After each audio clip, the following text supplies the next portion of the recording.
the Democratic Republic of Sports. The Sportsocracy with ESPN Asheville hosts Tank Spencer and Jeremy Greene. Welcome into the Sportsocracy. It is a Monday morning. Tank Spencer and Jeremy Greene with you live in the Wicked Weed studio. Check them out at wickedweedbrewing.com. Drink different. Whole lot to go over the weekend. We had the NBA All-Star game that nobody really showed up to play. It was hot. We had the slam dunk competition, which nobody has any creativity left. Hey, but Giannis did not miss a shot. And that would have meant as much to me as if he didn't miss one in the layup line. We had a lot of action in college basketball. Sorry, Jeremy. It was not a good weekend. I'm glad you're wearing the right colors, though. That's just to piss Duke fans off. I saw it and I went, nah, you know what? That might be the only Carolina shirt I own. So, here we go. If you missed it over the weekend, Florida State lost to Notre Dame. It's okay. It's okay. Yeah, I mean, you're still the number one team. No, we're not. Are you not? No, you fell out of first place? Yeah, we lost to Carolina and Notre Dame and lost the fucking conference. We're the best team in this conference by a mile. And, yeah, I'm not bitter about it. Okay. Yep. That's a new wrinkle to me. I did not realize you guys fell out of first place. Yeah, I'm not angry. You're mad. Fuck you. Shut up. Meanwhile, the Tar Heels demolished Duke on Saturday night. And Duke, bye. We shall see you on the flip. Oh, it makes me so happy. March Madness is underway. We had some fantastic finishes. UFC 259 over the weekend. It was pretty good. They had we'll talk about that coming up next. The Peter Yan match didn't end as anybody expected. Oh, I'm gonna say some bad shit. Plus, we got the Offseason Files next up. On the Offseason Files, the Denver Broncos. We'll talk about their offseason options as well as the Pittsburgh Steelers in this show. All right, let's get into the NBA All-Star Game. Team LeBron won handily, 170 to 150 over Team Durant, and Giannis won the MVP. He shouldn't have. He went 16 of 16 from the floor. He banked in 3 3-pointers. Not on purpose. He didn't mean to. He missed them so badly that he banked them in. Did he go in the goal? It went in the goal. It counts. Yes, participation trophy. It went in. What? It was ugly. He should 3 never points have counts as 3 points. It doesn't have to just go through, Yeah, but if you're gonna sit here for 12 hours and go, Giannis didn't miss him in the All-Star game. Yeah, but he banked in 3 3-pointers and had 13 dunks. Cool story, bro. Tell it again. The NBA All-Star game last night was Pro Bowl level bad. Yep. Like, that was horrific. Well, before the whole thing started, you had LeBron talking about he was going to be there physically but not mentally. You had Paul George saying we shouldn't have an all-star game after they found out that Joel Embiid and Ben Simmons were close contacts to a barber who had tested positive for the coronavirus. If you thought they were going to cancel the all-star game after everybody had already flown in, right, because two guys that haven't been around anybody but each other had a close contact with a barber, you're a fucking moron. Right. Who else? Kawhi Leonard said something about not having an all-star game. All these stars talking about, we shouldn't be having an all-star game. I don't think we should be really shocked that the product that we got on the floor. I mean, the league centers around LeBron James. LeBron James sets the tone for so many other athletes in the NBA. And when LeBron James says, I don't give a fuck, and I'm just showing up to show up, what do you think you're going to get? Everybody else is going to have that same kind of attitude, and that's what I took away from the All-Star game last night. As soon as I saw, LeBron lazing up and down the court to begin the game, taking wild shots and just if you're going to talk about anybody lazing up and down the floor, it's Zion Williamson. Sweet baby God, I think he looked like he went to the all-you-can-eat buffet about 45 minutes before that game started. You can clock his 40 with a sundial. Jesus Christ. I don't think he left a 15-square-foot radius for the first 4 minutes of that game. He was like, I swear to you, it looked like the old guy at the gym, like, I'm coming. Then they throw in 2 or 3 alley-oops, and it was like, boing. Oh, he missed another one. Right. Everybody's talking about, we want to see Zion in the dunk contest. They tried to let him have his own dunk contest, and he fucked her up pretty bad. He's a good in-game dunker. Not sure if he would be a good slam dunk competition dunker. He would be great. We've already seen it. He did it at the McDonald's All-Star Game, and it was phenomenal. I don't remember that. Unfortunately, he looks like he might have gained an LB or two. Wait a minute. Was it not you, the same guy that just a week ago was talking about how Zion, I said there are no physical specimens in the NBA like Myles Garrett when he put out the dunk video, and you were the one saying, Zion Williamson. Yeah, Zion Williamson looks like a nose tackle. He's a very large human, and he can dunk, unlike the guys that they put in the dunk contest. Ugh. Do we kiss the slam dunk competition goodbye now? Anthony Simons winning the dunk contest because he tried to kiss the rim is quite possibly the dumbest shit I've ever seen in my life. Was it worse than blowing out the candle? That was cooler. Not even that was not even close. That was cooler than what Anthony Simons did. I happen to agree. I think it was Kenny Smith that was saying last night that he would have put a mouthpiece in and tried to actually kiss the rim. That would have made it cooler. That definitely would have made the dunk cooler. Level of difficulty increases. Dude got what? He was being socially distant with the rim. He was 6 feet away. Anthony Simons literally just did that dude thing where they're like, I almost kissed a stripper, but you didn't. And she took $444 of your dollars to rub it on the outside of your jeans. Cool. Good, cool story, bro. Tell it again. You've been hanging out with Lou Will over the weekend? Lemon Pepper Lou. I thought the game was awful. They were just chucking up threes. What did you say? Kevin Durant's team chucked up like 72 threes. They shot 72 threes. One team. And Damian Lillard and Steph Curry just went, #team gets mud. Yeah. One step over half court, fire it the fuck away. No one cares. And Dame time came at the end of the game. He hit the three to seal the game. Well, the ending thing, we figured out the flaw of that is if one of the teams gets the piss beat out of them, they'd have to outscore them 56-24 to win. Mm-hmm. Not gonna happen. That's what it's built for, though. It's built to make the closer games better, and it's built to get the blowouts over sooner. So we don't have to sit through the last 4 minutes of the clock. We just get the next 7 points out of the way and bam, go on about our day. Well, I mean, and that's fine in the basketball tournament or whatever the hell that thing's called. In the All-Star game, I'll pass. If you're going to reset the score every quarter, do it for the quarter that matters. That's stupid. I don't think I saw one thing yesterday that I liked other than the three-point shootout and the skills contest. That was fun. I do like that the big guys somehow win that every year. How is it the big guys are so good at the skills contest? And Chris Paul and who's the other one? It was Chris Paul. Luka Doncic. And they look like they forgot how to dribble. Chris Paul misses a wide open layup. And Nick Vucevic just goes, I call game. Yeah. If he dies, he dies. He dies. Domantas Sabonis winning the skills competition. The three-point competition was good, though. I mean, it had drama at the end.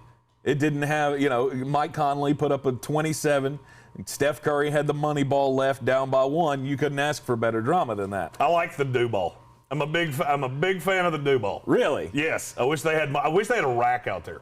Put a rack at half court. Fuck it. I mean, this is what the NBA's become. Is, hey, let's we'll take 2 steps over half court and fire away. Doing the three-point shootout. So the Mountain Dew balls count as 3? Yes. Okay.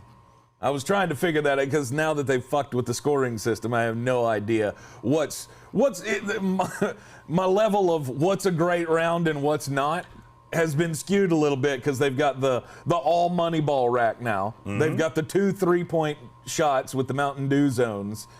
They're going to add some 5-point shots from the other free throw line. I'm totally down. Do that. Please do that. You know what? And while you're changing things, let's change the dunk contest. Because it sucks a lot. Let's put a Shark Tank right under the basket or something.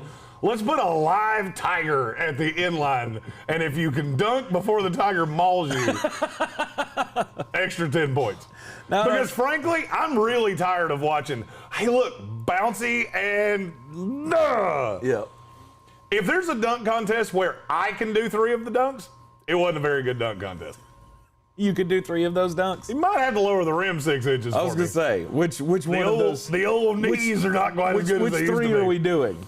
Cassius Stanley's second dunk, I could go out in the parking lot and do right now. Well, I mean, 100% I could go out and do it right now. Well, he gave up after the first dunk. Yes, he did. He And just good went, for you. Fuck y'all. Cassius Stanley saw his scores and went, y'all brought me from the G League, and you going to give me a 44 on the best dunk of the night? Fuck y'all, man. It was just a victim of circumstance. It was the first dunk, and I felt like I had seen that dunk before. You informed me that we've never seen somebody go through the legs off the bounce before. No, that was new shit. I thought for sure we had. No, it was not like that. That was the best dunk of the night, and it got a 44. By the way, can we stop having 68-year-old geriatric former dunk contest winners be the judges? Dominique Wilkins should not be the judge of shit. Why not? Well, first of all, because he's about my size now. So, Nick, if you can still throw one down, I'll let you throw out a 6. And I think Spud's about my size now. Yeah. Spud Webb's been eating Spuds from McAllister's about 3 times a day. Right. This is my new rule. Jason Richardson looked like he could still throw one down. Now, granted, he's 20 years younger than every other one of the judges. Uh-huh. But if you're going to bring in these former dunk contest winners, if you can't still dunk, I don't want to see you throw out a 7. I mean, maybe I'm looking at this the wrong way. Right. But I saw Dominique Wilkins throw a 7 and went, really? Really? You think you could do that right now? Okay. Is that what you're supposed to be basing it on? I don't know. Are you know. supposed to be basing it on creativity? I don't know what it was based on. I didn't feel like we had much creativity last night. I feel like it sucked a lot. I miss the days of Blake Griffin jumping over a Kia. And I never thought I would say that because I thought that was dumb as fuck. That was awful. It was awful. Oh, I wasted 4 hours of my life watching the NBA last night. Yeah.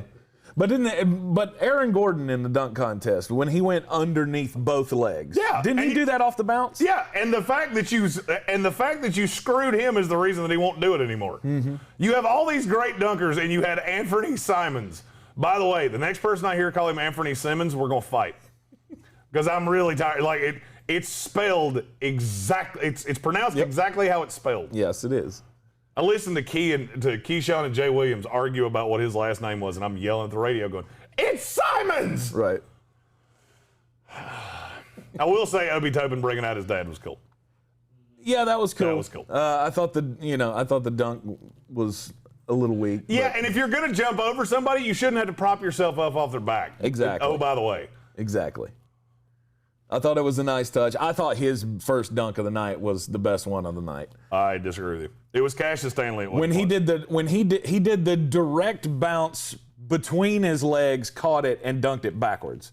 I thought that was the most creative I had seen because we see a lot of guys do the moon bounce is what I call it.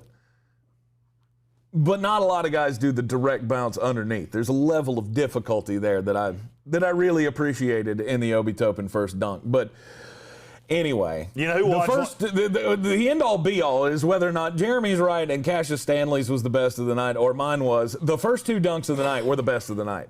Oh, that's non-debatable. And then the rest of it was just like, yeah, I think we've seen this before. The dunk that won it, I actually had to, because there were 2. It was my wife and a friend of ours that were watching this.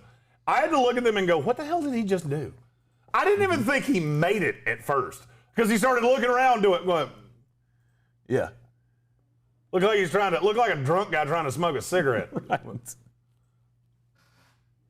If you have to explain to me what you're doing, you did it wrong. It's art by explanation. You should never have to explain what your art is. Otherwise, it's pretty much trash. You know who watched last night real happy? Vince Carter. Because he was like, ain't nobody ever catching me. No. I will be the greatest dunk champion ever, and that ain't ever going to stop. No. And here's the thing. I'm just kind of sick and tired of in the slam dunk competition guys putting on a different jersey and us going, ooh, we put on a different jersey to do a dunk. And by the way, threw on Tracy McGrady's jersey and did nothing special. By the way, if you're going to throw on an old school Raptors jersey and it's not Vince Carter, you're immediately disqualified. If you're in the dunk contest, you throw on the T-Rex Barney the Dinosaur jersey, and it's not Vince Carter's. I don't know. Piss down the road. I don't know. Because I thought he was going to do the hang by your elbow. That's exactly what I thought. Because he could do that. He can jump high enough to do that. Mm-hmm. And then you did some shitty dunk from Tracy McGrady that I forgot ever happened. Well, I don't know. It's kind of a tip of a cap to the unsung hero of that dunk contest. It was only because Vince Carter was so great, we don't realize how good Tracy McGrady was in that contest. I'm not going to dignify what you just said. Are you serious? Oh, yeah. Any other year, Tracy McGrady would have won it, had it not been for Vince Carter. Yep. And guess what? What? If a bullfrog had wings, he wouldn't bump his ass on the ground. He did, so that shit don't matter. I mean, are you ready to kiss it goodbye? Yeah, unless next year somebody's going to set the rim on fire, I don't care anymore. I want this to look like a Vegas stage act. I want this to be moderated by Wayne Newton. Wait, and if it's not, I'm out. Isn't it in Vegas next year? Or is that a couple years from now? Is it in Vegas? They're doing it at some point in Vegas. Anyway, doesn't matter. Yeah, it was brutally, god-awfully bad. Yeah. And now, can we just stop having All-Star games? They all suck. No, because last year's All-Star game was great. Yeah, for once. One. We got one. Right. And I think it'll probably go back to that next year. I don't. Really? Nope. I think you have jumped the shark on this Elam-ending bullshit. I firmly disagree. I think the fact that this one was thrown together, it was spur of the moment thing on the players. Everybody checked out and said we don't care about this one. I think it'll go back to. It'll never be as good, I don't think, as last year, because you got to think about the set of circumstances around it. Last year was, right after Kobe had died in the plane in the helicopter crash. Everybody wanted to honor Kobe. It was all about doing this new style. We're going to play real hard. It was just a phenomenal competitive game from stem to stern. It was awesome. This year, you get it thrown in last minute. Players weren't planning on doing this. They had already, LeBron, if you're to believe what he says, he had already made plans to, spend time with his family for the 5 days that he was going to get off for the All-Star break because he can't do it when he's, when they're at home or whatever, or on the road, whatever. Had the short off season. They just didn't care. And it showed greatly. And I think next year it'll go back to being somewhat competitive. And we'll have more people involved in all the skills stuff, and we'll go back to a regular schedule. And I'm not ready to give up on it yet. However, this was an awful dunk contest. I'm going to fix the NBA All-Star Game in one paragraph or less. Okay. It's very simple. Rock and Jock. Bring in Dan Cortez, Bill Bellamy, put the 20-foot rim, all the bullshit. Throw in a celebrity or two. Done. That's how you fix the NBA All-Star Game. Because what happened last night was an atrocity. I mean, people talk about we want to see stars in the dunk contest. You do. For 48 minutes, it's called the All-Star Game. That's all it is. It's a glorified dunk contest. And last night, it wasn't even a fun dunk contest. Mm-hmm. It was, hey, throw the ball to Giannis, let him box somebody out and then dunk because they just give up. Like, I just don't want to defend you. Right. Do you know that Team Durant didn't have one block in a 48-minute game? Yikes. Do you know how hard that is to do? Like, you didn't even accidentally one time get a fingertip on a ball. Mm-hmm. That's pathetic. If you're not going to play it, don't play it. Or if it's going to be just a glorified skills contest, really do it. Really come out and throw down some dunks and some alley-oops. And this looked like a really shitty game at a YMCA. Like, you can see that. I mean, there's no doubt the talent. Mm-hmm. It's just, it was very obvious that nobody cared. So if nobody's going to care, then let's just be ridiculous about it. Put the 20-foot rim in, have the 4-point shot from half court. Now, you could make this legitimately fun. Mm-hmm. Tell me what I just said would not be fun. Absolutely, it'd be fun. I'm all with you. I'm right along with you. I have long said that they need to do this at all the All-Star games. Bill Bellamy, I need Bill Bellamy. What is Bill Bellamy doing right now? Has anybody seen Bill in 20 years? Because I have not. No. I don't believe anyone has seen him in 20 years. We miss you, Bill. Let's talk about some college basketball over the weekend. Do we have to? Yeah. I don't want to. Yeah. Your Florida State Seminoles lost to Notre Dame. Hey, on the bright side, a whole shitload of other teams lost. It seems like when Florida State loses, every team around them catches their herpes bad basketball just by close contact. Well, it's a strange end to the season. I mean, it's been a strange season to begin with, but there were some head scratchers over the weekend. And Carolina over Duke by 19 points or 18 points, whatever it was. I was really upset that we couldn't get that 20-point victory in there. Although Sterling Manley, he was putting the exclamation point on that game there at the end. God, you remember when he was a thing? Yeah, the blue team was going all out. Yeah. You remember when Sterling Manley was a thing? I was so wrong. Yeah, I infamously remember him saying Sterling Manley was the best big guy Carolina had. That was with Garrison Brooks and somebody else. No, I remember distinctly saying to Jones Angel in an interview that I felt like there was a beast inside of Sterling Manley that just hasn't come out yet. And if they could ever figure it out, he will be good. And he's been soft as marshmallow fluff his entire career. And that's coming from him, and he's not wrong. It just never happened for him, and sometimes it always don't work for a ninja. Don't always work for a ninja, and it very rarely ever worked out for Sterling Manley. But they were all a Twitter again because the fans stormed Franklin Street after the Duke win. And you got the media chasing their tail. Oh my God, we warned them not to go out in public, and they did it anyway. Shocker. These college kids, we can't teach them anything. Do you remember being in college? Weren't real bright, were you? No. There you go. You weren't here for a long time. You were here for a good time. But that's fine. Illinois beating Ohio State on the road. Illinois is very good, and Kofi Cockburn is the scariest human being I've ever seen in my life. That dude is the shit nightmares are made out of. Anytime you see a guy in a high-level college basketball game that looks like he could eat every other person on the floor, that's a scary damn dude. Yep. Ayo Dosunmu making his return on the same day that Cade Cunningham did not play for Oklahoma State, and Oklahoma State beat your Mountaineers on the road. Don't always work for a ninja. I'm telling you right now, we'll have the details of our March Madness contest out so you can put it in, and we'll show you how to do everything later this week. But this is going to be the most unpredictable tournament ever. I'm going to be straight up honest with you. I keep using this example because they're so close to us. I watched Winthrop yesterday. I got news for you. That team will beat multiple fours. I've watched a lot of college basketball. And that Winthrop team's good. By the way, I like how you threw DJ Burns under the bus. Like, he hadn't been that good. Okay.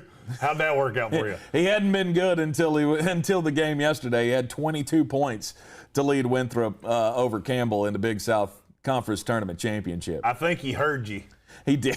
He did. Because he was asking me, they've got that guy who transferred from Tennessee. I'm like, yeah, but he hadn't been good this year, and he hadn't been playing a whole lot. There's something going on there. And then all of a sudden, he just turns it on in the conference championship game to lead his team to the title. So Winthrop is unfortunately going back to the big dance. They're very, very good. I hate those guys. God, I hate those guys. They're very good. 23-1 on the season. Their only loss coming to the UNC Asheville Bulldogs. So good job, Mike Morrell and company, for getting that one. You can have that one little feather in the cap for this season. Speaking of Bulldogs, how about Maceo Teague yesterday? He was on fire. The former Bulldog, now Baylor Bear, and he hit 10 threes as Baylor rolled over Texas Tech yesterday. See, their good is really good. Baylor's good is good enough to win a national title. Their bad is scary bad. Shot of the weekend goes to Tremone Mark from Houston. Oh, Did you see the end of that game? Oh, he called game. It was very, very reminiscent of the Carolina-Villanova championship game. Remember, Marcus Page comes down and hits the three to take the lead. The greatest shot that nobody remembers. Yeah, to take the lead in the national championship game, and then Villanova just pushed it down the floor, and that was when, what's his name? They hit the shot. I can't ever remember his name. It's not Grimes. It's the other one. Arcidiacono threw it to Nate Britt's. You're talking about Villanova. It was Nate Britt's brother. And I can't remember his name. Anyway, he hits, of course, the greatest shot in NCAA tournament history against North Carolina to win the national championship. It was very much like that. Houston's up 64-61, and Boogie Ellis hits a three-pointer to tie it with a 1.5 seconds left. And then Houston throws it in, and Tremont Mark goes through, dribbles once through two defenders after he catches it over the half-court mark, and then banked it in at the end. He called game. It was the best shot of the weekend, and this is what we're here for. March Madness. Last-second shots, everything on the line. And unfortunately, I think everything's done for Duke. Oh, yeah, Duke's unfortunately for Duke. Duke's not even in the next four out anymore. No. Like Duke, if you're a Duke fan, I hate to break this to you, it ain't going to happen for you this year. Yeah. You're not even going to play in the NIT.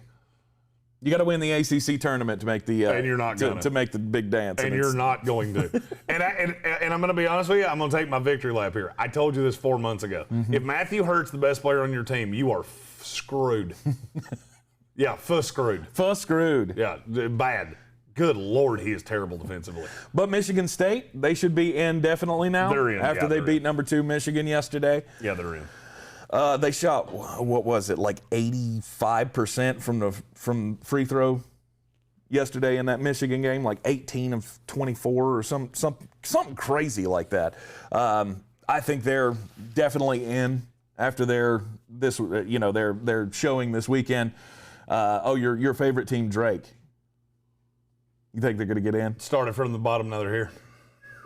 Started from the bottom, now the whole crew's fucking here. Yeah, they're in.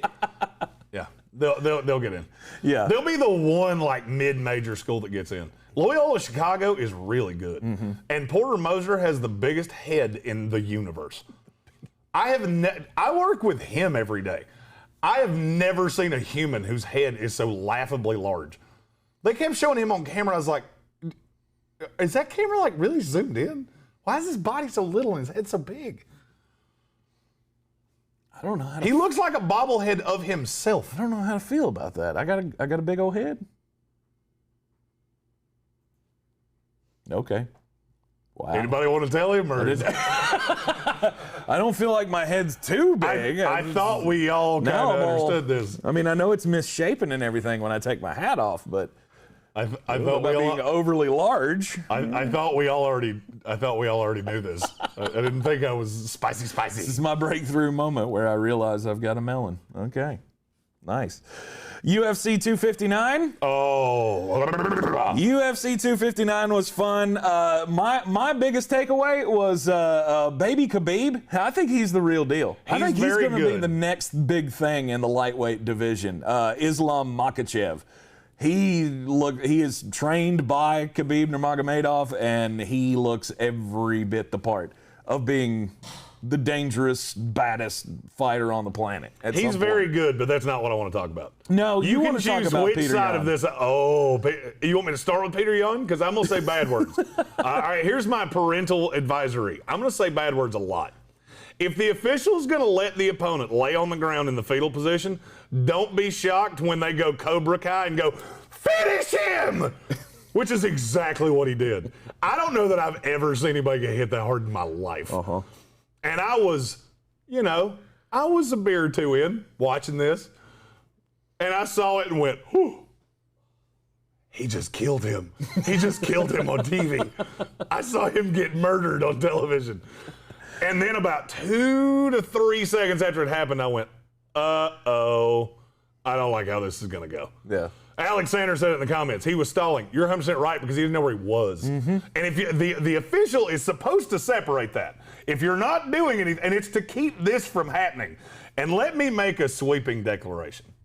As I've watched Peter Yan a bunch of times. They're going to replay this fight. We're going to do this again. And you might want to have a paramedic on standby. Because he will do everything in his power to break every bone in old buddy's face. And I can't remember his name off the top of my head because I'm seeing red thinking about Peter Yan. It is ridiculous to me that he lost his title on that day. Aljamain Sterling. There you go. I remember you said Sterling Manley earlier, and they'd had like some kind of weird baby in my head. And I couldn't think of names. Yeah, Aljamain Sterling. I think he came out with the right idea in that fight. What, get killed? Was to just go at him and throw everything you got at him immediately and see what happens. The problem was he was gassed after 3 minutes. Yeah, he was dying. I mean, he was moving. It looked like he was moving in slow motion compared to the movement that he had and the aggression that he had at the beginning of the fight. I give him credit for being able to stay in that fight round after round. But, of course you did. How did he stay in that fight after he got kneed in the brain? I actually think I saw his brain bounce out of his head. Who's the champion? Who's the champion? And so you just said that to piss me off. You never lose a title on a DQ. You can never do that.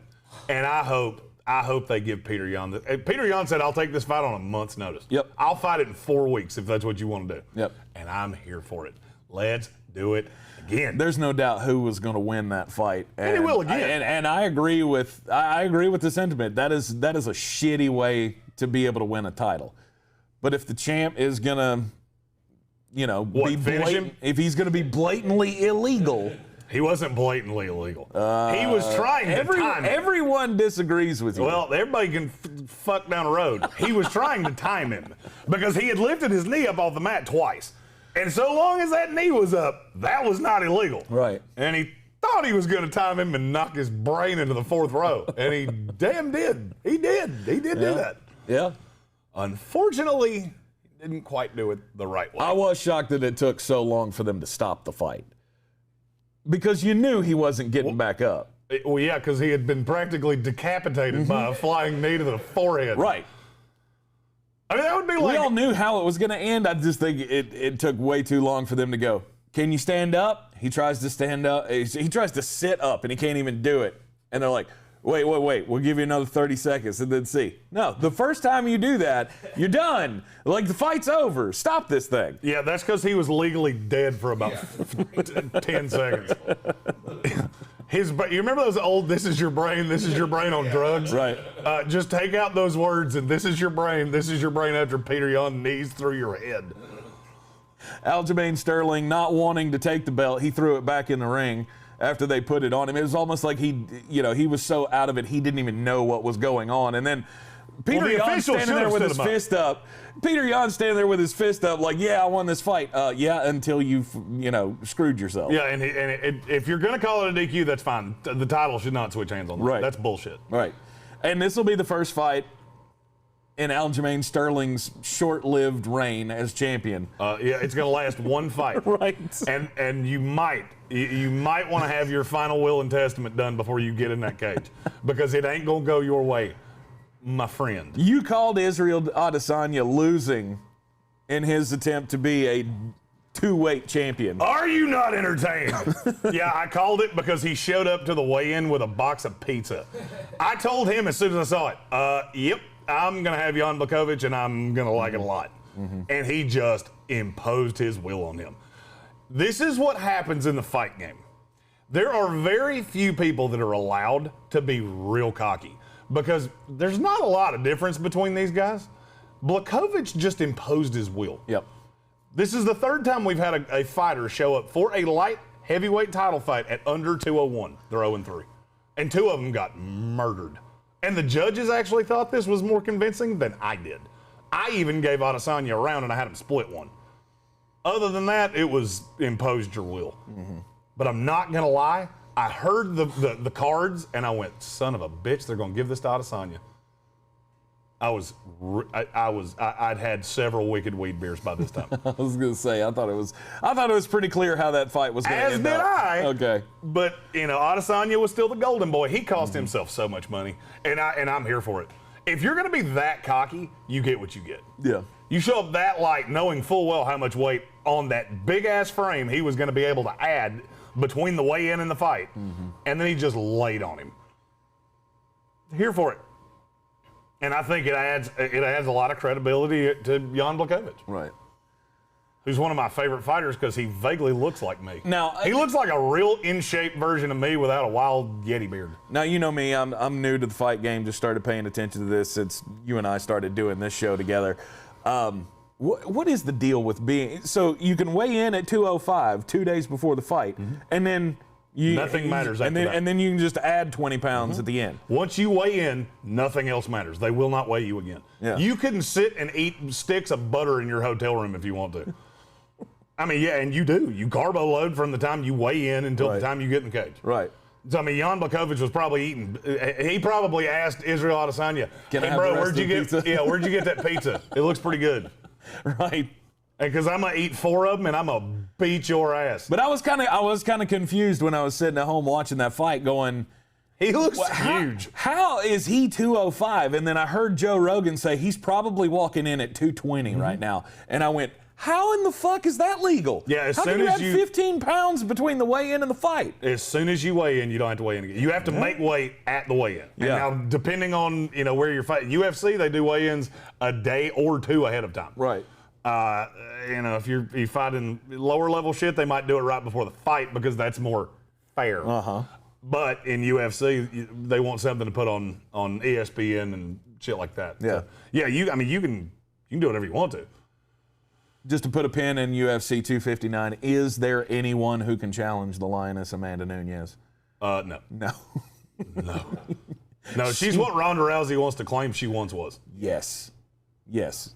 And she seems just as fierce, if not more so, after having the baby. She is yoked. She's a scary human being. I will say this. The UFC 260 is 3 weeks away. That's going to be a lot of fun. Ooh, who's on the card? Stipe Miocic and Francis Ngannou. Oh, I like that. You like Stipe, don't you? I love Stipe. In that fight. Yeah. The thing about Ngannou, Ngannou can catch him. Oh, yeah. If Ngannou catches him, it could end badly, but I think Stipe's probably going to rule that fight. Yeah, and then I would say if Stipe wins this, you're going to see a title fight between him and Derek Lewis, of which I want to see Derek Lewis get a title shot so bad I can't stand it. 260. UFC 260 coming up next. When? It's the 27th. 27th. March 27th. Of next month. Of this month. This month. month. Shit. Yeah, it's 3 weeks. Very nice. Let's talk about quarterbacks in the NFL. All the talk continues about what's going to happen in the NFL with Russell Wilson and Deshaun Watson, and we're spinning our wheels on national radio and TV right now just trying to yearn for some kind of news to come out about one of these quarterbacks moving, wanting something to happen this offseason. So we're going to break down, or Jeremy's going to give us his biggest predictions for where the quarterbacks wind up. We'll start with the draft-eligible prospects. We know number 1 overall is going to be Trevor Lawrence. Yep. There's a lot of talk, and I think though, we've tried to get cute. The Chris Sims thing came out that he likes Zach Wilson better. The hype train on Zach Wilson's gone crazy. I like Zach Wilson a lot, but if you genuinely can watch Trevor Lawrence and like Zach Wilson better, I got a bridge to sell you. This is the greatest PR campaign ever for Zach Wilson. Well, and there will be scouts that, that's the thing about doing this, is that there's not a tried and true way of doing this. I feel like I'm maybe holding the competition that Zach Wilson played against him a little more than guys like Chris Sims are. But Trevor Lawrence is just, there's very little flaw there. The one thing that scares me is how tall he is. It does scare me that he's 6'6", because there just haven't been, Joe Flacco is the most polished quarterback that was ever that size. And he didn't, in the 40, I think you could clock him with a damn calendar. So it's not like he was super mobile. And I worry about that with Trevor, especially, not a great line in Jacksonville. What's Urban Meyer going to do? That's a wild card. Zach Wilson's clearly my 2. There is a huge difference between 1 and 2 and everybody else. And I do think it's funny that we've gone so wild on Zach Wilson that I think the Jets are sitting around going, are we that sold on him? You think they could get a lot for somebody who wants to trade up to get him? Deshaun Watson level value is what I was told over the weekend. What? They Zach could wind Wilson. up with 3 ones for a team that tried to trade up to 2. Jesus. And there's part of it with the Jets that they go, you know what? Maybe we ride with Sam. Because I don't see much difference between Zach Wilson and Sam Darnold, talent-wise. I do see a big difference in contract. Yes. But in terms of talent, there's not that big difference. The money is definitely a difference. You're going to have to pay Sam in a year. Yep. So going with the rookie quarterback would make a whole lot of sense. But if you can get that much for it, I didn't realize that you could possibly get 3 first-round draft picks to move up to 2. I've heard 3 ones, and there have been a couple teams that have been. Carolina's one of them. I'll be honest with you, I would jump all over that because I'll be honest. I like the tape on Zach Wilson, the things that you have pointed out to me on what the pluses and minuses of his or pros and cons of his game are. I really like him, but I'm also not sure if this is just more bluster. Like, guys are pumping him up because they need something to talk about. Is there really a race at the top between Trevor Lawrence and Zach Wilson? I'm going to be the first one to say this that I've heard say it. I will not be shocked. I'm not saying I think this happens. I will not be shocked if Jacksonville takes Zach Wilson and not Trevor Lawrence. I won't be shocked. It seems so ridiculous. I said it with Baker Mayfield. offhand. By the way, I have a pretty good damn track record on this because I said the exact same thing with Baker Mayfield. I started hearing things, and it was coming from places that I'm like, you don't tend to lie to me. There are a lot of people that have Zach Wilson ahead of Trevor Lawrence. It's not as spicy as we tried to make it out with Chris Sims. Now, I think they're going to end up taking Trevor Lawrence. But as this goes on, there's one big knock. Well, there's 2 big knocks on Zach Wilson. One I can confirm, one I can't. Okay. The biggest one is he hadn't played that much. He's played a lot of games, but he was in an open competition for BYU's starting job going into this year. So there's not a lot of tape of him being this excellent quarterback that we saw. The other drawback is there are some personality flaws with him that I have heard about. His uncle owns, JetBlue? I think so. Very wealthy family, never really wanted for much in his life. And you have some fears with that. The same thing we said about Johnny Manziel.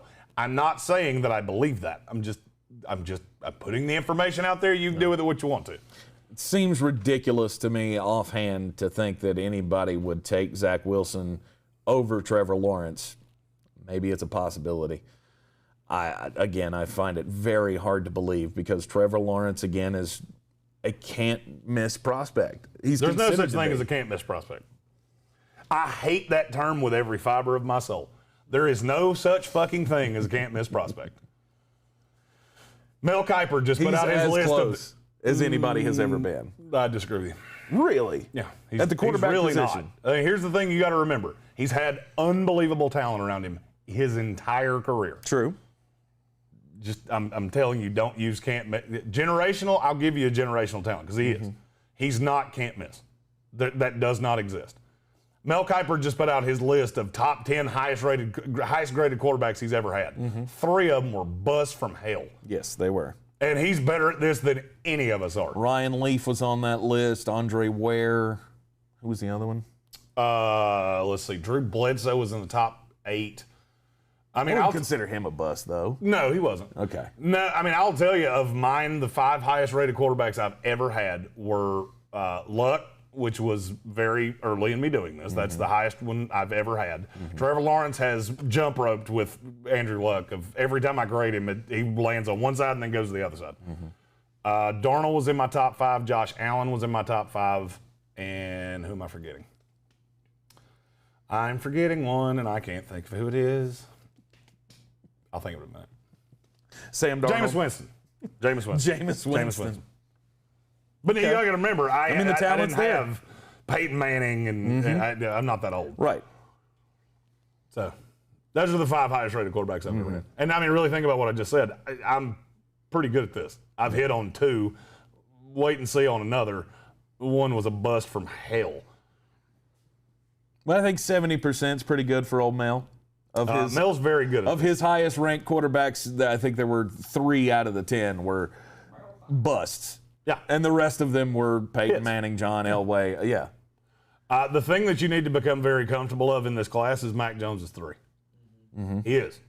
His floor is exponentially higher than Trey Lance and Justin Fields. So I'm not saying he's going to go 3. He's very easily my 3 because the range of outcomes with Mac Jones, I could see him being really good. Mm-hmm. I don't necessarily ever see him being a multiple-time Pro Bowler, but I see him being a very good quarterback in this league. The floor on him is Rex Grossman. What's your comp to his best? To his best? Yeah. Alex Smith. Non-mobile Alex Smith. Very accurate, doesn't turn the ball over, get him good weapons, and just get it in their hands. Okay. That would be my best comp to Mac Jones. Okay. I mean, that's definitely something that screams New England to me. But he ain't going to fall that far. No, he ain't falling out of the top 10. He's going in the top 5. My rankings on the screen are exactly these are my rankings below me. This is the top 9 quarterbacks in the class to me. Trey Lance could end up being the best quarterback in this class. He could end up being Achilles Smith. Mm-hmm. There is very little in between. I don't see him being average. He's either going to be Russell Wilson or he's going to be Achilles Smith. And I really genuinely don't see anything in between. Right. Trey Lance is, to me, either going to be a Carolina Panther or he's going to be a Philadelphia Eagle, and I don't know which one. Okay. I don't think any of the top 5 quarterbacks get out of the top 8. I think that's probably the floor. Mm-hmm. And I've changed my tune on that drastically in the last, 2 or 3 weeks. Mm-hmm. I just don't see a way. Somebody's going to fall in love with every one of these guys. Yeah. Mac Jones probably goes 5th, but the team that takes him probably feels 3rd best of the teams that take quarterbacks in the top 10. So Trevor and Zach are going to go 1 and 2. Yes. Regardless of but there's who really has nothing changing that. Right. At this point, it's either the Jets take Zach Wilson at 2 or they trade out and somebody takes Wilson at 2. As it stands right now, Atlanta's up at 4. They would be the next team to possibly take a quarterback. Mm-hmm. Do you think they've convinced themselves to do that? I don't know. I really don't. Atlanta's one of those teams that you don't get a whole lot of information out of right now. Mm-hmm. It's a new regime. I mean, so you got to understand that everything you've ever known about them is different. Right. And so they're still feeling out media members, and the guys that used to give you good information, they're not necessarily getting.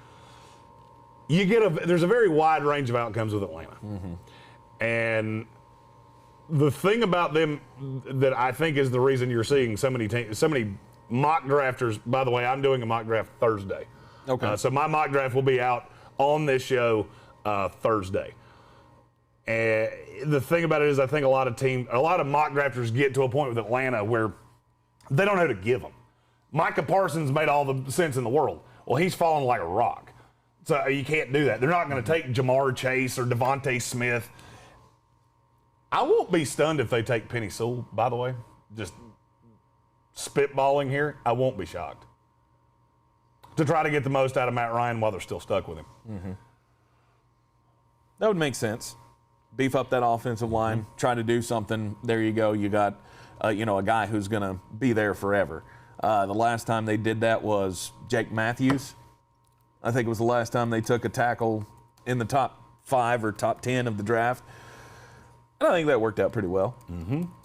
So it does make a lot of sense for them not to go at quarterback right now because they're stuck with Matt Ryan. Yep. How about Philadelphia at 6? You think they're going quarterback? I think they are. I think they're just. I think they're full in on this thing. Chase. Really? I do, because see, here's the thing: the one way you can fuck this up is to not learn from your mistakes. And you made a mistake last year taking Jalen Hurts in the 2nd round. Absolutely. Because it forced you into making a bad deal for Carson Wentz because you didn't have a choice.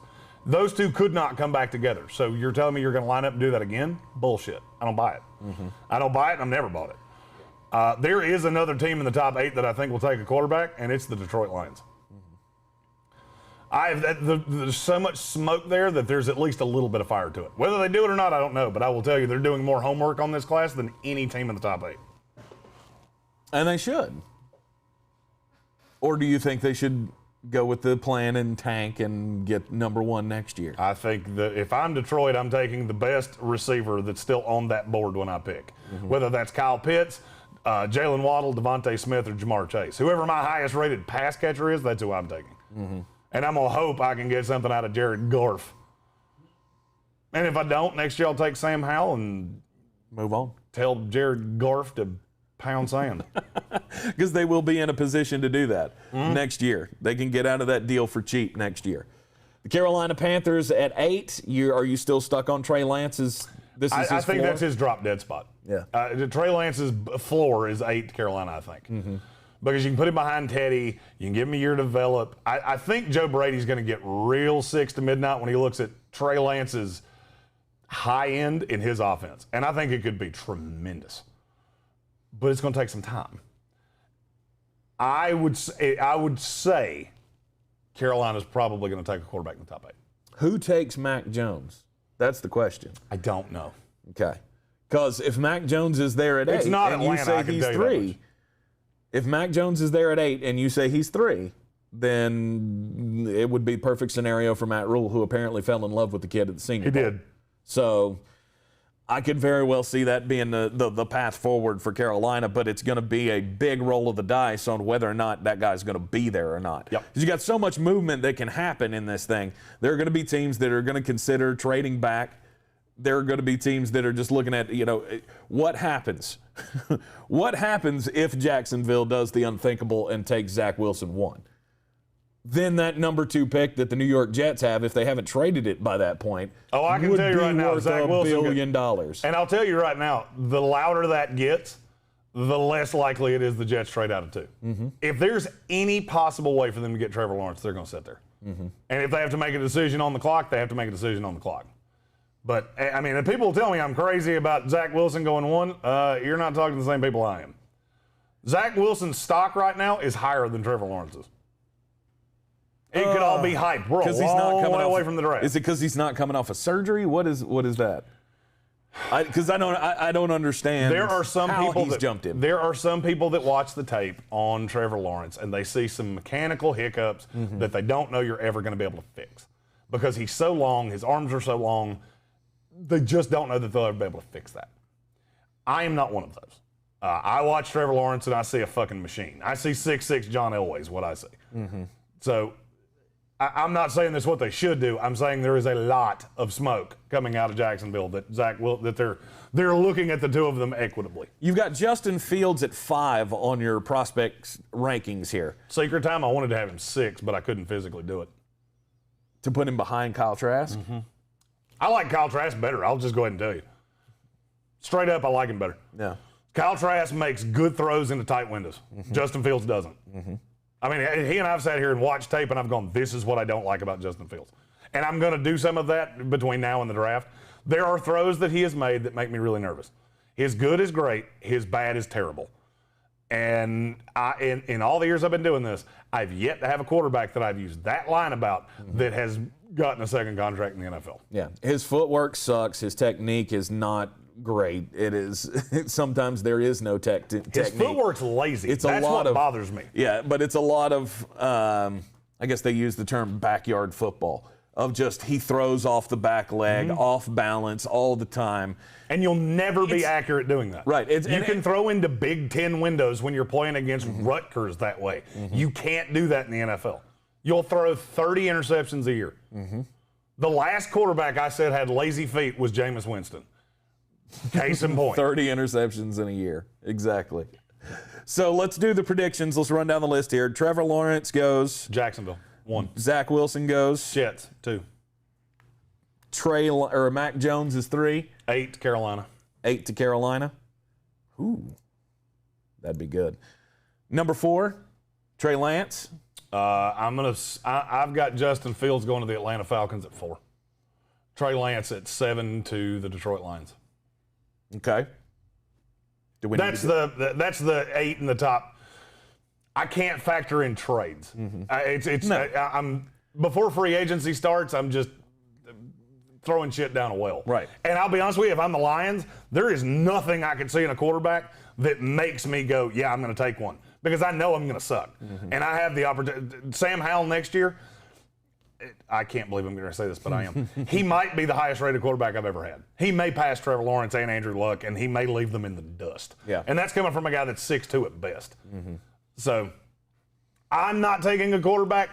There's a lot of things that have come out of Detroit about them taking a quarterback. A lot of things I love about Sam Howell. He does all the little. I love Sam Howell. He loves all the little. He does all of the little things really, really well. Now, in terms of predictions, I can't tell you. You know, Kellen Mond, Sam Ehlinger, and Shane Bichelle are three guys that I really like. Yeah. They're developmental, late day 2, early day 3 quarterback guys, so I can't really put a projection on them. I'll do some of that as time goes on and we get closer to the draft. This is going to be a really easy year to figure out who's going where because there's complete transparency about who you talk to. This will be the first year in NFL history that I will know every player you've ever talked to. So it makes it a little easier for me. Kyle Trask, I have a favorite landing spot for him. It's the Pittsburgh Steelers. I hope Pittsburgh takes him with every fiber of my being because I think he could be so good. He's so big. He's not athletic, and that's going to be the knock on him, but my God, he's accurate. And his mechanics are replicable. There's no hitches in his. The more I watch Kyle Trask, the more I love him. And I feel like a lot of scouts are doing the exact opposite, which makes me feel like I'm probably right. Right. When the industry goes one way, I tend to go the other way. And I'm fine with that. It served me quite nicely. Mitch Trubisky, I said, you're out of your fucking gourd. I watched him. None of this is replicable. And it's going to wear thin. In the wrong offense, he's going to be bad, and he has been. Kyle Trask goes in the second round. He's a second-round quarterback. That's not a good sign. I'm going to say a team trades into the back end of the first round to get Kyle Trask. Okay. I'm going to say 6 quarterbacks go in the first round. I think a team's going to see what I'm seeing and fall in love with Kyle Trask. I can't say it wouldn't be worth it. I'm going to be honest with you. I won't be shocked if there's 7 quarterbacks that go in the first round. Really? I won't be shocked if a team looks at Kellen Mond and goes, he's got intangibles that are – there are people that look at him way differently than I do. Okay. Right offense, I think he could be good. And there's a lot of teams that need quarterbacks. Never forget that. At Fat Camp, a bag of Skittles is steak tartare. Just remember that. Ain't that the truth? Let's talk about free agent quarterbacks and where they could possibly land this offseason. Who's your number one? Who's Jacoby the number Brissett. one? Okay. The list is in order. I've got Jacoby Brissett at 1, Jameis Winston at 2, Mitch Trubisky at 3. Ryan Fitzpatrick and Alex Smith are both weird because I don't know that they're going to play. I know they want to. I just don't know that they're going to. And that's, if I was signing a quarterback to be a starter, that would be my top 5. Cam Newton 6, Andy Dalton 7, Tyrod Taylor's 8, A.J. McCarron's 9. And I look at Dalton and Tyrod as, or I always say his name incorrectly, Tyrod Taylor. I look at them and go, they would be perfect backup quarterbacks to one of these young guys. I can see Andy Dalton back in Dallas. It just makes a lot of sense. Dak coming off the injury, he knows the offense. Kellen Moore's still going to be there. It makes so much sense that Brian said in the comments, Fitzpatrick said he's going to retire. No, he did not. John Clayton said he's going to retire. Fitzpatrick hadn't said shit. And he wants to play, but he wants to play in the right situation. He wants to play Ryan Fitzpatrick wants to be in a place with a young guy that he feels like he can start one more year. I unfortunately don't think that opportunity is going to present itself. I mean, you go back to Miami, but you're clearly the 2. And I don't know that they're even going to offer that. I think Miami has to be all in on Tua or they have to trade for Deshaun Watson. Agreed. You can't continue in the sophomore season of Tua Tagovailoa to have this back and forth thing because you will have it. If Tua comes out and plays like he did last year in the first couple of games of the season, it's going to turn the fan base go, this is done. Let's get back to Ryan Fitzpatrick. You cannot possibly go through this back and forth battle again. And I don't think you can have that. I look at the guys on the high end of this, and I'm not sold on any of them. I think Jameis Winston's going to be the starter in New Orleans if Drew Brees doesn't come back. The more time that passes that he doesn't say anything, the more I waffle on whether he will or not. Jacoby Brissett's going to get a shot to start somewhere. Where it is, I don't know. Mitch Trubisky's probably going to get a shot to start somewhere. Could be in Chicago. I don't buy the Russell Wilson thing. I understand they're all in. You don't have anything that's going to tickle their pickle enough to trade Russell Wilson. No. You don't. You can gut the franchise and still not have enough to make Seattle want to trade him to you. Oh, Khalil Mack. Who gives Khalil a Mack fuck? in a couple of first-rounders, I think is what I heard. Hot. Sweet. So now you got a pass rusher and you have no quarterback. Right. Yeah, you're rolling with Geno Smith. Good luck with that. And you don't have a first-round pick for 2 years. You're not doing that.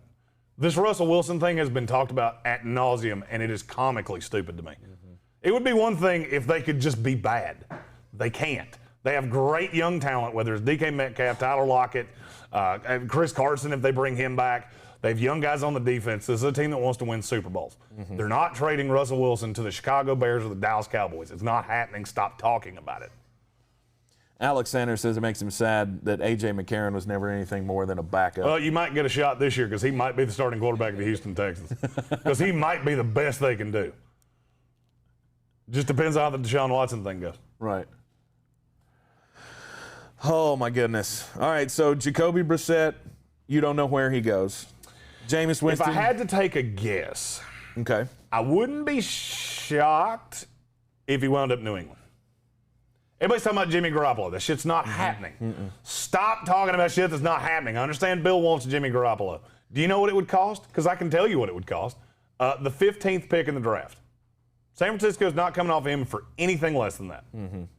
Because they want the ammo to move up and get their own guy if they're going to trade Garoppolo. Right. And it's not happening. So Jacoby Brissett going back to New England. I'm going to say Jacoby Brissett ends up in New England. It makes the most sense. Oh, no, they're fine with Cam Newton. No, they're not. Yeah, no, nobody's fine with Cam Newton. That's why he's sixth on my list of quarterbacks behind one guy that's only got one leg and one guy that might be 406 years old. Jameis Winston, you think is going to be the starter with the New Orleans Saints next year? I do. You think Drew Brees is going to retire? I do. No bluster, or all of that is just bluster? I believe so. That he is coming back.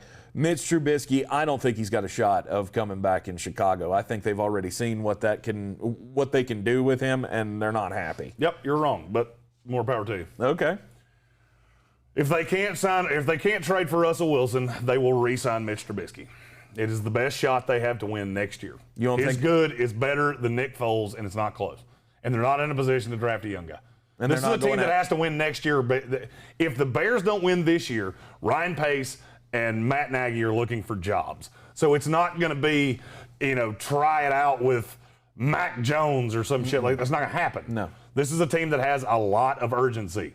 And I don't think there's a package to get Russell Wilson. I don't think any other high-level starter wants to be there.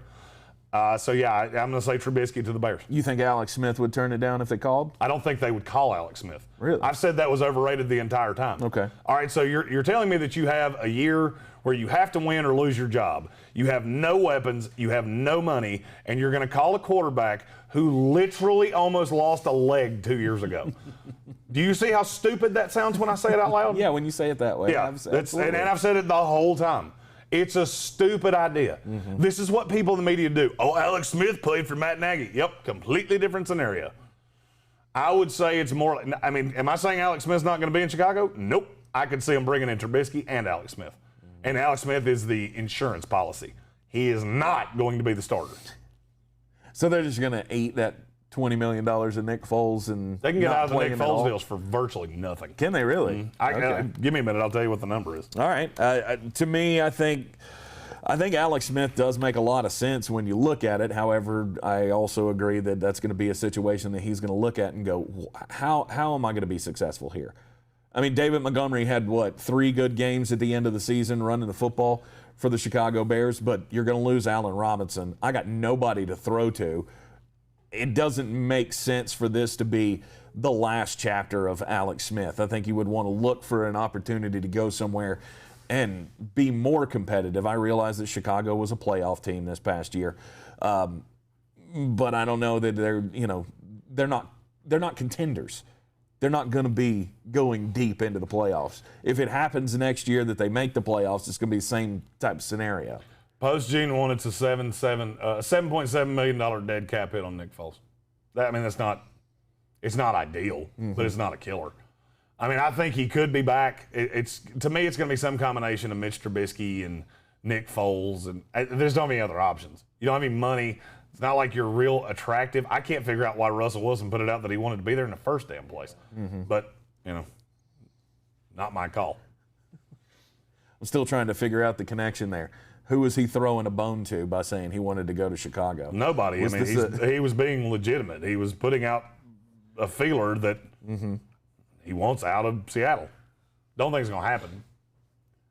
I don't either. The other starters, you think A.J. McCarron's got a shot to start for the Houston Texans? Depends. It depends on if they hardline stance Deshaun Watson. If they're dead committed to they're not going to trade Deshaun Watson, A.J. McCarron will be back as the backup, and he'll be the starter if Deshaun sits. Andy Dalton, I would say as the back in backup. Dallas. Yeah, in Dallas. And then Tyrod Taylor. He's a wild card. He is. I could see him being a backup to one of these young guys. Depending on where Trey Lance goes, depending on where Justin Fields goes. He would be a very good bridge to a quarterback that's not ready to start. I don't think he's going to be back with the Chargers. Feel pretty certain of that. If you're just joining us, Cam Newton, since you skipped that one, he's going to be at a fashion show near you. I didn't think it was. Because he ain't going to be in the NFL. I didn't think it was worth mentioning it. Yeah, the middle tier right there is all not going to be playing next year. Possibly. Quite possibly. Although of the three, I think there's a greater chance that Cam Newton's not playing as opposed to the other two. Ryan Fitzpatrick, it's looking like will retire. He hasn't said anything. I know Denver's very interested in Ryan Fitzpatrick. I just don't think that's what he wants to do. He doesn't want to sit behind somebody like Drew Lock that he would have to be a nightmare for him to see the field. At 38 years old, I don't think that's what he wants to do. And if you're just joining us, this is the Sportsocracy. I'm Tank Spencer. He's Jeremy Greene. Follow, like, and share the Sportsocracy on all of the social medias. Be sure to check us out online at thesportsocracy.com. We've got all the you can still order hats on there. We'll have all of the contest information posted up there when we do the bracket challenge that is coming up here in the next week. We're going to start laying the foreground for that as Selection Sunday is coming up next week. And we've got all of the major conference tournaments getting underway in college basketball. Tomorrow or Wednesday, I believe, is the start of all the major conference tournaments in college basketball. Let's get into the offseason files. We continue breaking down the options for NFL teams this offseason, starting out here with the Denver Broncos. The Denver Broncos are up next, and this is a team that's got $30 million in cap space. We got the news just before the weekend that they were going to use their franchise tag for the second year in a row on Justin Simmons, which I think is a positive move for them. It is. I mean, and they still have $31 million going into free agency. I mean, this is a team that's going to be a player for high-level free agents. They could also decline the option on Von Miller, and it looks like that's going to happen. If they do that, it will save them about $18 million. So they would become a very big contender in free agency. Yeah. This is a very intriguing spot to me. And here's why I say that. I didn't think they were sold on Drew Lock, and I still don't. They've been attached to every high-level quarterback that's been available all offseason long. They have Jerry Jeudy, they have Cortland Sutton, they have Noah Fant, and they have two really good running backs. That's an intriguing offense, especially when you have money to spend. And I struggle to believe that they're going to go into this season with just Drew Lock, unless they're stuck and they can't do anything. Because Drew Lock's not the answer, and I think they know it.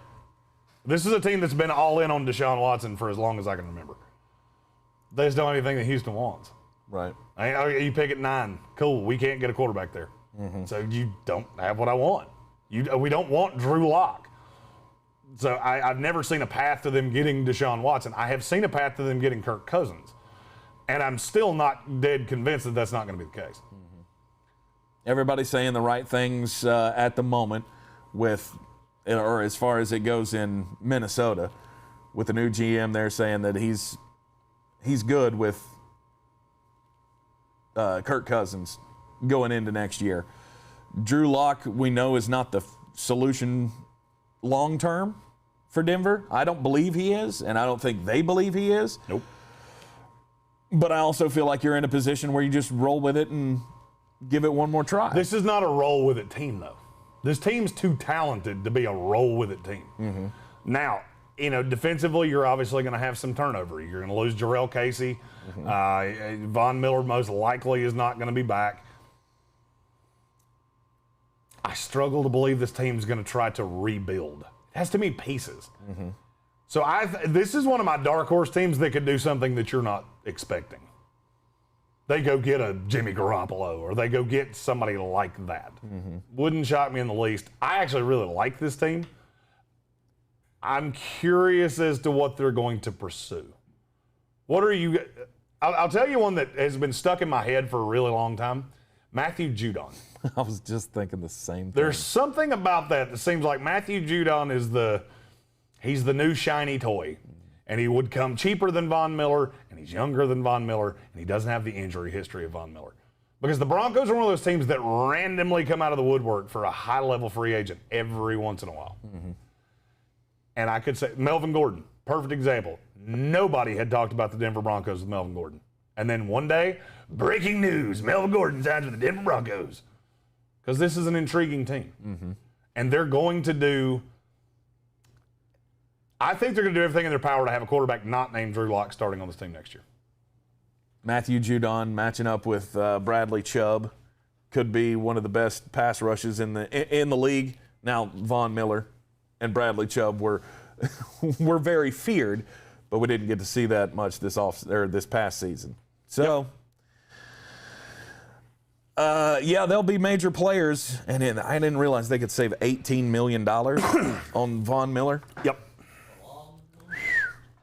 Yeah, they can that be puts big. Another edge rusher out there, and what could the number be on Von Miller?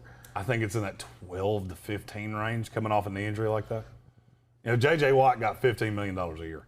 So, and I would say, and I put Von Miller and J.J. Watt very much in the same category. Right. But I would be much more willing, I think, to pay Von Miller 15 to 16 than to pay J.J. Watt. I don't necessarily agree with you. Von's going to become a very situational pass rusher, I think, as time goes on.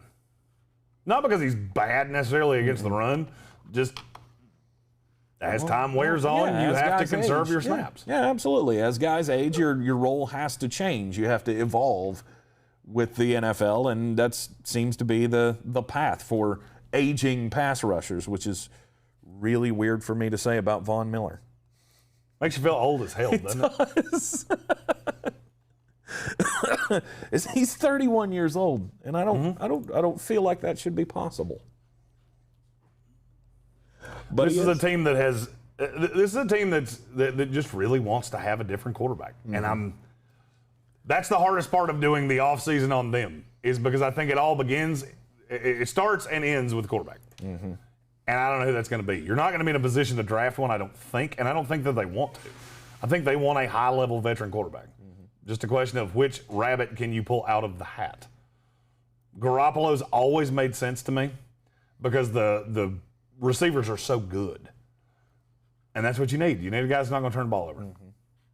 Lots of options on the table for the Denver Broncos, and our offseason files will continue. Just be sure to hit that like button and subscribe. Well, hold on. We didn't talk about who they were going to draft. Only got halfway through that. Oh, my bad. Sorry. Draft. So they're picking at 9.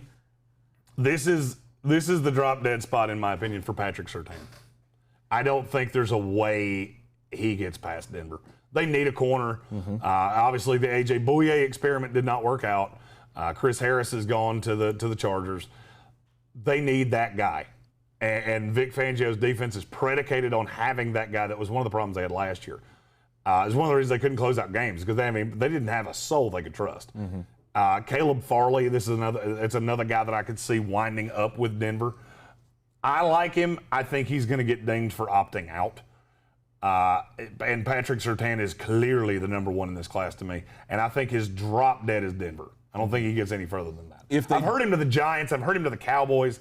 I don't buy that he's going to get past Denver. If they are going to decide to move on from Von Miller, is there an edge rusher that would be worth taking at 9? Not to me, because Micah Parsons is not an edge rusher. It's too high for – I love Gregory Rousseau. I don't know that I love him in a 3-4. I think he needs to have a hand in the dirt as a situational pass rusher. He's a guy that I look at the back end of the first round. Zaven Collins, I think it's too high for him. You'd have to reach on a guy like Azeez Ojulari or something like that. I just don't think they're going to do that. Right. There's enough pass rushers on the open market that you don't have to do that. You don't have to square peg, round hole something when you have as much money as Denver does. Because this is one of those teams that they can go get a Matthew Judon or a Yannick Ngakoue, which I don't like that one at all.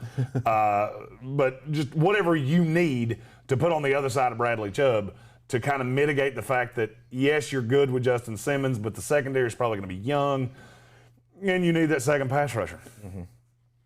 What about their offensive line?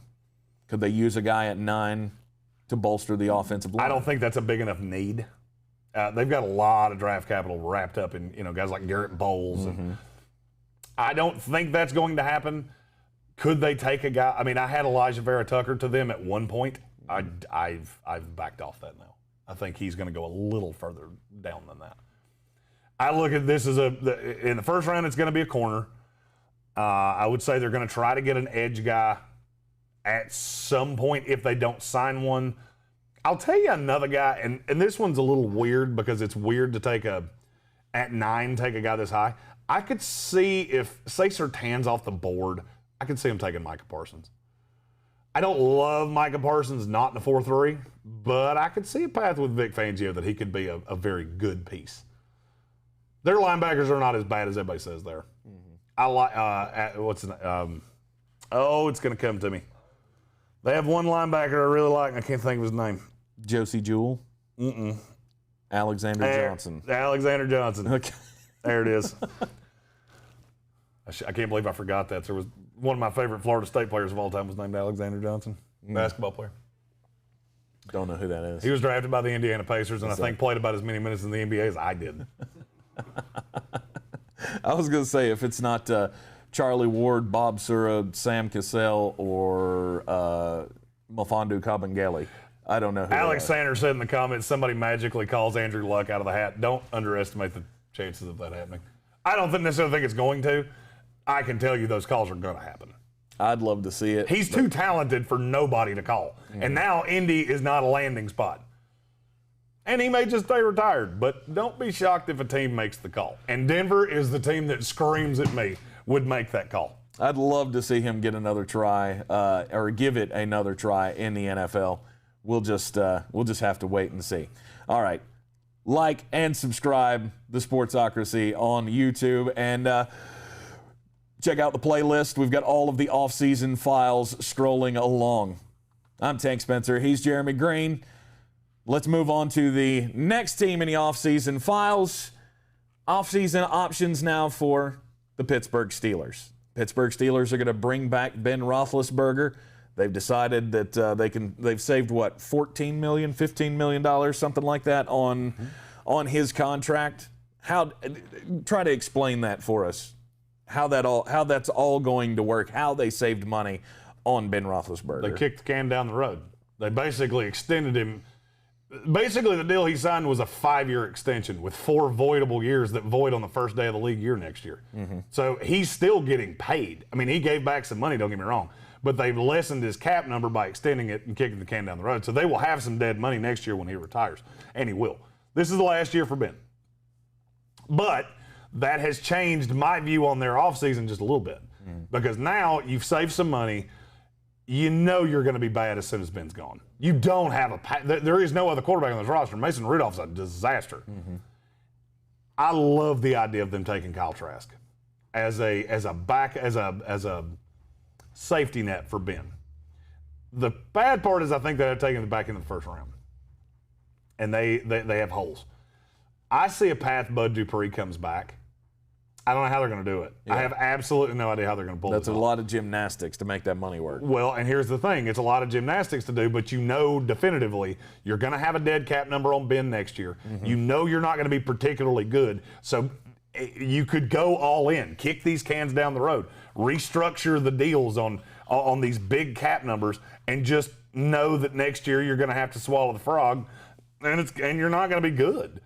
But I feel like if you don't do that this year, now you've brought Ben back to play with a mediocre team, and that's not going to be great either. But how different are they going to be next year? They've got Juju Smith-Schuster is gone, right? We believe that he's not going to be back with this team? I don't believe he will. I think they know they can roll with Chase Claypool and James Washington as the 3. They could draft another receiver at some point in this draft because this is a deep draft for receivers. You just remember I said this. For some reason, Amon-Ra St. Brown jumps up and down to me going to the Pittsburgh Steelers. I don't know why that is. I said the same thing about Chase Claypool last year, and guess what? I was right. Yeah. So, he's another USC wide receiver. and it's not even the Juju Smith-Schuster thing. It's the way he plays. Okay. Ben likes having a big receiver that can it's the Juju thing. Plaxico Burress. I mean, I could do this for his entire career. Right. And that's what Amon-Ra St. Brown is. So that's a guy that I could easily – the Steelers are not a player in free agency at all. This is a question of extending guys on the team. And, you know, in terms of restructuring deals, the only one I see that they can do that would really do anything is Stephon Tuitt. So they'll probably do that. But then you get into extensions.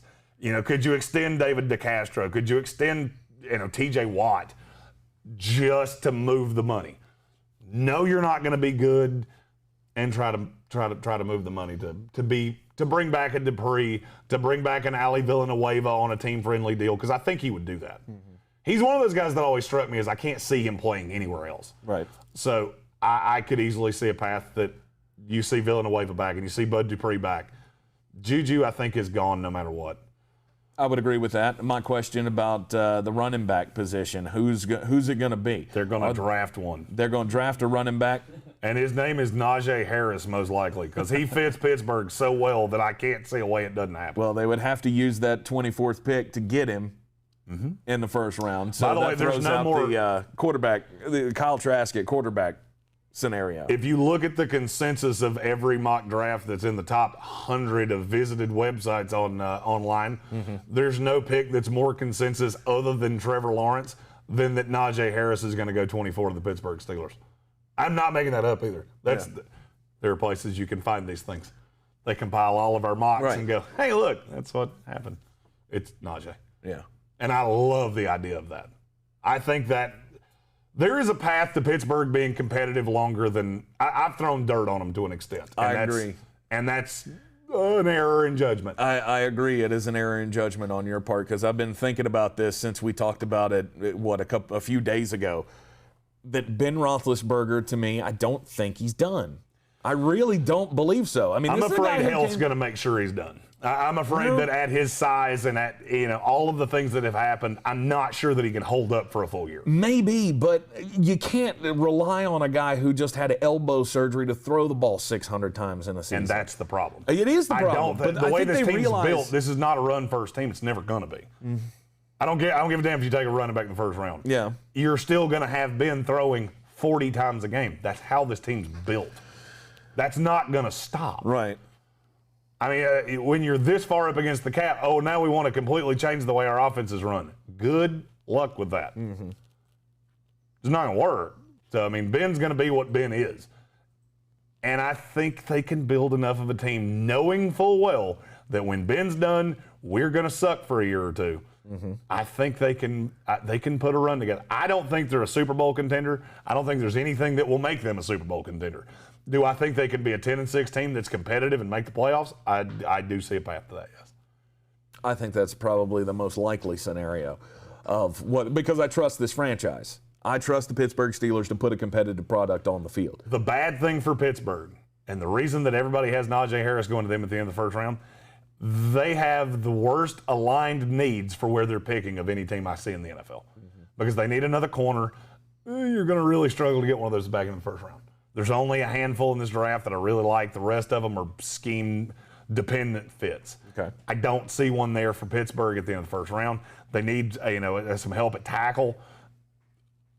Well, guess what? All the tackles go in the top 15 or 20. There's not that many. This is not a great tackle class. And they could use help on the interior of the defensive line. Well, guess what? There's one nose tackle in this whole damn draft. Christian Barmore, 32 to the Tampa Bay Buccaneers. Stop it. There's one nose tackle. There's one team that does a really good job of drafting for value and winding up with guys that play for a really long time. Not saying I think it happens, just throwing it out there. So he could be the number 24 pick. There's a possibility of that. Okay, so we're down to 3 picks at number 24. We're Kyle Trask.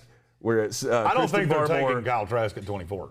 What I'm saying is I could see a path that they would trade up from their second-round pick, giving up their first-rounder next year, to get Kyle Trask as insurance to Ben Roethlisberger. I got you. They can't not take a player at 24. Mm-hmm. I didn't say that right. Yeah, you did.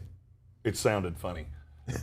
They have to have an impact player at 24. Mm-hmm. Kyle Trask is an insurance policy. Mm-hmm. And they may not have to trade up. It just depends on how he falls and how things go at the, in the pro days and things like that. Right. We're a ways out from that. I watch the tape on Kyle Trask and go, a team's going to fall in love with that. I firmly believe that. Mm-hmm. A team's going to watch him and go, and the New Orleans Saints. Not saying they're going to do it, just saying that's a team I could see doing it because he fits that system real well. There are some glaring needs right now for the Steelers, but I think going all in with Ben Roethlisberger, you're committed to this. Right or wrong, you are committed to this. And they're going to have one more shot to get it done. I just don't think they can do it. They could be competitive, but I don't think they've got another run in them like they had this year, where they ended up, starting out the season 11-0 and then end up flaming out in the playoffs so spectacularly against the Cleveland Browns. I like the Pittsburgh Steelers. I like Ben Roethlisberger. I like them to make it, make one more try with him, but they got to do something about their running back slot. They got to figure out how to run the ball. You cannot continue to ask Ben to throw 600 times in a season or 40 times a game. I just don't think that's your path to success. I agree. The defense is still going to be really good, but they got to fill that hole with Bud Dupree. Somebody asked me in the comments that do I really think Kyle Trask is a first rounder? Here's the thing. This is it's the Mac Jones rule. Do I think Kyle? If you put a gun to my head and said, do I think Mac Jones is going to be the third best quarterback in this draft? No. Do I think he's the third safest quarterback in this draft? Absolutely. The range of outcomes are the third best with Mac Jones. I actually think the range of outcomes with Kyle Trask is better than it is with Justin Fields because the median is way better. The ceiling on Justin Fields is he could be a 5-time Pro Bowler. The floor is he could be out of the league in 3 years. I don't see that with Kyle Trask. To me, the funny thing is we're talking about Pittsburgh. I see the floor on Kyle Trask being Mason Rudolph. I think worst case scenario, he's Mason Rudolph. And that will keep you in the league for a long time. It's entirely possible that so much of the quarterback market gets shifted out in free agency and through trades that you don't see a team reach for a Kyle Trask. The problem is that I don't know that to be the case. A lot of these teams have said we're staying pat, whether it's Garoppolo in San Francisco, Cousins in Minnesota. What that does is it takes away another piece. And no matter what happens, there's going to be 32 chairs for quarterbacks to fall into. Pittsburgh has one of those chairs because they need another quarterback with Ben, and I don't think it's Mason Rudolph. And I don't think you're going into a year that you've gone so all in with a quarterback that is not good enough to sustain you. So that's why I've been reading the tea leaves on Trask to Pittsburgh, and I just really like it. How it would happen, I don't know. But I think they would feel better going into next year if their depth chart was Ben 1, Kyle Trask 2, and then having Duck Hodges or whoever the hell else on that. Yeah. The biggest plays for them will come in the draft, though, as they're not a player right now in free agency with just $3 million to work with. It's going to be all about trying to maintain for this last year. Be sure to like and subscribe to Sportsocracy. Oh, yeah, they do have Dwayne Haskins. Somebody said it in the comments. I just had to acknowledge that you are right. He is on the roster. Yeah, not good. No. He ain't good. No. I think I feel better about Mason Rudolph than Dwayne Haskins. Yeah, Dwayne Haskins. Here's the thing, and I got to mention this just because they did bring in Dwayne Haskins, and I'm sure this is going to be a topic with as much as we talk about quarterbacks. Mm-hmm. Dwayne Haskins was brought in on a vet minimum deal. If he doesn't make it to the first mini camp, I will not in any way be surprised. If they have a better option, they're going to take it. Mm-hmm. He was a cheap option. There is talent there. There's also a lot of personal issues that I would have had zero interest in. Mm-hmm. I've heard stories about him that would blow your mind. He's the only quarterback I've ever seen that they had to put in the backup because he was signing autographs during a game that wasn't done yet. Taking selfies on the sidelines, yeah. That was a weird one. But to me, that move was just all about just planting the flag, knowing that you have an emergency scenario should Ben retire or whatever. This way you knew you at least had some kind of prospect to be able to work with. Yep. It's not about the money. It was all about just making sure and trying to sequester that guy and say, at least we have that to fall back on if everything goes horribly. Yep. Now, you ready? Just a little aside. Pittsburgh's one of those teams that drafts so obnoxiously well that don't be shocked if you walk away from the draft and go, damn, they retooled nicely. I mean, this is a team that took Chase Claypool last year in the second round. I told you when we did our draft coverage, that's going to be a good old good one. And it was. If you look at the 6 to midnight list, wait, I changed the name of it to the Chase Claypool list. Yeah. You probably will see 2 or 3 Pittsburgh Steelers draftees just because that's how they work. Like and subscribe to the Sportsocracy. All of our off-season files showing up on your playlist, so be sure to subscribe and you'll get all of our content here on the YouTube channel. We'll be with you this afternoon on ESPN Asheville, 92.9 FM, 880 AM, and 1400 in the Asheville area.